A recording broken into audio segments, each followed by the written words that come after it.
ಈ ಚಟ್ನಿ ನೀವು ಮಾಡಿದ್ದೇ ಆದರೆ ಒಂದು ಸಲ ನೀವು ಮಾಡಿ ನೋಡಿ ಹೇಗೆ ಬರುತ್ತೆ ಅಂತ ನಿಮಗೆ ಗೊತ್ತಾಗುತ್ತೆ. ಈ ಚಟ್ನಿ ಮಾಡೋದು ತುಂಬ ಈಸಿ ಮಾತ್ರ, ಟೈಮು ಅಷ್ಟೇ ಬೇಗ ಆಗುತ್ತೆ ಮಾತ್ರ. ಈ ಚಟ್ನಿನ ನೀವು ಮಾಡಿದ್ರೆ ಪಲ್ಯ ಸಾಂಬಾರು ಏನು ಬೇಡ ಅನಿಸುತ್ತೆ, ಅಷ್ಟು ಟೇಸ್ಟ್ ಆಗಿರುತ್ತೆ. ಮತ್ತು ಈಗ ಬಾಯಿ ಕೆಟ್ಟೋದಾಗ, ನೆಗಡಿ ಆದಾಗ, ಮತ್ತು ಜ್ವರ ಬಂದಾಗ, ಒಂದು ಸ್ವಲ್ಪ ಸ್ಪೈಸಿ ತಿನ್ನಬೇಕು ಅಂತ ಅನ್ನಿಸ್ದಾಗ ಈ ಥರ ಒಂದು ಚಟ್ನಿ ಮಾಡ್ಕೊಂಡು ತಿಂದರೆ ತುಂಬ ಇಷ್ಟಪಟ್ಟು ತಿಂತೀರ. ಮನೆಯಲ್ಲೂ ಎಲ್ಲರಿಗೂ ಇಷ್ಟ ಆಗುತ್ತೆ. ಮತ್ತು ಒಂದು ತುತ್ತು ಅನ್ನನೂ ಜಾಸ್ತಿ ತಿಂತಾರೆ. ಇದು ಅನ್ನಕ್ಕೆ, ಬಿಸಿ ಅನ್ನಕ್ಕೆ, ಮತ್ತು ಬಿಸಿ ರೊಟ್ಟಿ, ಬಿಸಿ ಚಪಾತಿ ಎಲ್ಲದಕ್ಕೂ ಸೂಪರ್ ಕಾಂಬಿನೇಷನು. ಅಷ್ಟು ಚೆನ್ನಾಗಿರುತ್ತೆ ಈ ಚಟ್ನಿ. ಬನ್ನಿ ಯಾವ ಥರ ಮಾಡೋದು ಅಂತ ಅಂದ್ಬಿಟ್ಟು ತೋರಿಸ್ಕೊಡ್ತೀನಿ. Welcome back my YouTube channel.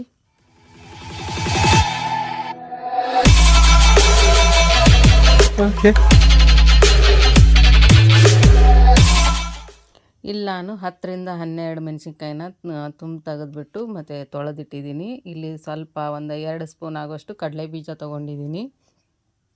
ಮತ್ತು ಇಲ್ಲಿ ನಾನು ಹುಣಸೆಹಣ್ಣು ತೊಗೊಂಡಿದ್ದೀನಿ, ಸ್ವಲ್ಪ ಬೆಲ್ಲ ತೊಗೊಂಡಿದ್ದೀನಿ, ಮತ್ತು ಇಲ್ಲಿ ಇದು ಹಸಿ ಶುಂಠಿ ತೊಗೊಂಡಿದ್ದೀನಿ, ಬೆಳ್ಳುಳ್ಳಿ ತೊಗೊಂಡಿದ್ದೀನಿ, 1 ಸ್ಪೂನ್ ಜೀರಿಗೆ, ಮತ್ತು ಹಸಿ ಕೊಬ್ಬರಿ ತೊಗೊಂಡಿದ್ದೀನಿ. ಬನ್ನಿ ಇಲ್ಲಿ ಯಾವ ಥರ ಮಾಡೋದು ಅಂತ ಅಂದ್ಬಿಟ್ಟು ತೋರಿಸ್ಕೊಡ್ತೀನಿ. ಅದಕ್ಕೂ ಮೊದಲು ಇಲ್ಲಿ ನಾನು ಒಲೆ ಮೇಲೆ ಪಾತ್ರೆ ಇಟ್ಟು ಸ್ಟವ್ ಹೊತ್ತಿಸ್ಕೊಂಡೆ. ಈಗ ಮೊದಲಿಗೆ ನಾನು ಕಡಲೆ ಬೀಜನ ಹುರ್ಕೋತೀನಿ. ಚೆನ್ನಾಗಿ ಫ್ರೈ ಮಾಡಬೇಕು, ಕಡಲೆ ಬೀಜನ ನೀಟಾಗಿ ಹುರ್ಕೋಬೇಕು. ಈಗ ನಾನು ಕಡಲೆ ಬೀಜನ ಹುರಿದಿದ್ದೀನಿ ನೋಡಿ, ಇಷ್ಟಾದರೆ ಸಾಕು. ಈಗ ಒಂದು ಬೇರೆ ತಟ್ಟೆಗೆ ಹಾಕ್ತಾಯಿದ್ದೀನಿ. ಇದಾದಮೇಲೆ ನಾನು ಹಸಿ ಮೆಣಸಿನ್ಕಾಯಿನ ಹುರ್ಕೋತಾ ಇದ್ದೀನಿ.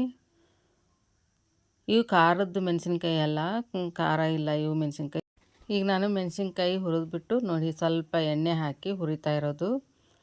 ಈಗ ನಾನು ಅದ್ರ ಜೊತೆನೇ ಆವಾಗಲೇ ತೋರಿಸಿದ್ನಲ್ಲ, ಕೊಬ್ಬರಿ, ಬೆಲ್ಲ, ಮತ್ತು ಹುಣಸೆಹಣ್ಣು, ಜೀರಿಗೆ, ಬೆಳ್ಳುಳ್ಳಿ, ಹಸಿ ಶುಂಠಿ, ಮತ್ತು ಇಲ್ಲಿ ಇದು ಒಂದು ಸ್ವಲ್ಪ ಕೊತ್ತಂಬರಿ ಸೊಪ್ಪು ತೊಗೊಂಡು ಎಲ್ಲ ನೀಟಾಗಿ ಫ್ರೈ ಮಾಡ್ಕೊಂಡಿದ್ದೀನಿ ನೋಡಿ.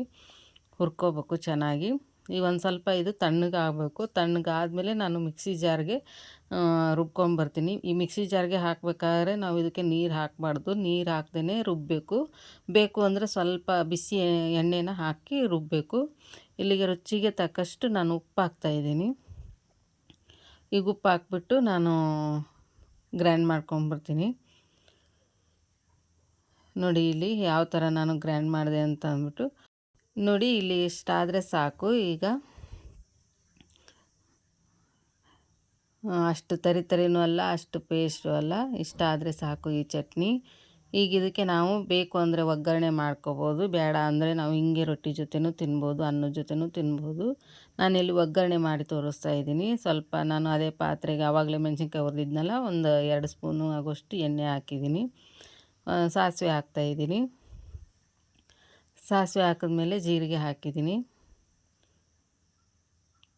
ಒಂದು ಅರ್ಧ ಹೋಳಷ್ಟು ನಾನು ಈರುಳ್ಳಿನ ಹಾಕಿಬಿಟ್ಟು ಫ್ರೈ ಮಾಡ್ಕೋತೀನಿ. ಮತ್ತು ಒಂದು ಅರ್ಧ ಸ್ಪೂನ್ ಆಗೋಷ್ಟು ಕಡಲೆಬೇಳೆ, ಉದ್ದಿನಬೇಳೆ ಹಾಕ್ತಾಯಿದ್ದೀನಿ. ನೀಟಾಗಿ ಈಗ ಫ್ರೈ ಮಾಡ್ಕೋತೀನಿ. ನಾವು ಇದಕ್ಕೆ ಇಲ್ಲಿ ಏನು ಉಪ್ಪು ಖಾರ ಏನೂ ಹಾಕೋಂಗಿಲ್ಲ. ಈಗ ನಾವು ಮೊದಲೇ ಅಲ್ಲಿ ಎಲ್ಲ ಹಾಕಿ ರುಬ್ಕೊಂಬಂದಿದ್ದೀವಲ್ಲ, ಇಲ್ಲಿ ನಾನು ಒಂದು ಸ್ವಲ್ಪ ಫ್ರೆಶ್ ಕರಿಬೇವು ಸೊಪ್ಪು ಹಾಕ್ತಾಯಿದ್ದೀನಿ. ಇಷ್ಟ ಆದರೆ ಆಯಿತು. ಈಗ ನಾವು ರುಬ್ಬಿರೋದನ್ನ ನೋಡಿ, ಅದು ಹಸಿಮೆಣಸಿನ್ಕಾಯಿ ಪೇಸ್ಟ್ ಹಾಕ್ತಾಯಿದ್ದೀನಿ. ನೋಡಿ ಯಾವ ಥರ ಬಂತು ಅಂತ.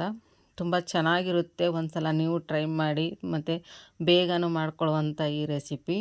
ಯಾರಿಗೆಲ್ಲ ಈ ನನ್ನ ವಿಡಿಯೋ ಇಷ್ಟ ಆಯಿತು ಲೈಕ್ ಮಾಡಿ, ಶೇರ್ ಮಾಡಿ, ಕಮೆಂಟ್ ಮಾಡಿ.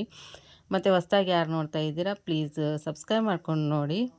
ನಾನಿಲ್ಲಿ ನೋಡಿ ಒಂದು ತಟ್ಟೆಗೆ ಬಿಸಿ ಅನ್ನಕ್ಕೇ ನಾನು ಸರ್ವ್ ಮಾಡಿ ತೋರಿಸ್ತಾ ಇದ್ದೀನಿ. ಮತ್ತು ಅಷ್ಟೇ ಟೇಸ್ಟಾಗಿತ್ತು, ಅಷ್ಟೇ ಚೆನ್ನಾಗಿತ್ತು. ಬಾಯಿ ಕೆಟ್ಟೋದಾದಾಗ ಮತ್ತು ಜ್ವರ ಬಂದಾಗ ಮಾಡ್ಕೊಂಡು ತಿಂದರೆ ತುಂಬ ಚೆನ್ನಾಗಿರುತ್ತೆ. ಒಂದು ಸಲ ನೀವು ಟ್ರೈ ಮಾಡಿ ಹೇಗೆ ಬರುತ್ತೆ ಅಂತ ಅಂದ್ಬಿಟ್ಟು ನನಗೆ ಕಮೆಂಟ್ ಬಾಕ್ಸಲ್ಲಿ ತಿಳಿಸಿ.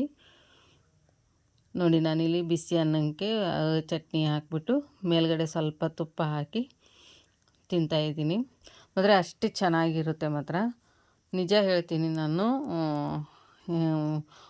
ಅದು ತಿನ್ನಬೇಕಾದ್ರೇ ಗೊತ್ತಾಗುತ್ತೆ ರುಚಿ ಹೆಂಗೆ ಅಂತ. ನಮಗೆ ಹೊಟ್ಟೆ ತುಂಬಿದ್ರೂ ನಮಗೆ ಇನ್ನೂ ನಾಲ್ಗೆ ಬೇಕು ಬೇಕು ಅಂತಲೇ ಅನಿಸುತ್ತೆ, ಅಷ್ಟು ಟೇಸ್ಟಾಗಿರುತ್ತೆ ಇದು. ಹಸಿಮೆಣಸಿನ್ಕಾಯಿ ಚಟ್ನಿ ಅಂತಲೂ ಅನ್ಬೋದು ಇದನ್ನು. ಒಂದು ಸಲ ನೀವು ಟ್ರೈ ಮಾಡಿ. ನಾನು ಮತ್ತೆ ಬರ್ತೀನಿ ಬೇರೆ ರೆಸಿಪಿಯೊಂದಿಗೆ. ಅಲ್ಲಿವರೆಗೂ ಎಲ್ಲರಿಗೂ ಬಾಯ್ ಬಾಯ್.